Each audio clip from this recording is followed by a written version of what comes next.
Scan for Sovi, your AI bestie. I got your back. Sea otter populations crashed from hundreds of thousands to just 1,000 due to hunting. Let's solve this biology mystery quickly and find the answer.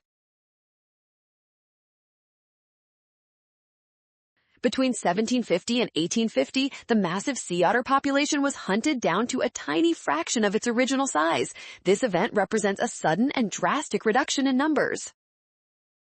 This sharp reduction in population size is a classic example of a genetic bottleneck. When a population shrinks so fast, the surviving individuals only carry a small portion of genes. A bottleneck typically results in a permanent loss of genetic diversity. This matches the description in option C. You nailed this biology question. Well done! Scan the code. You can learn better with Sovi. Watch signs and avoid rush. Trust given and check steps for option C.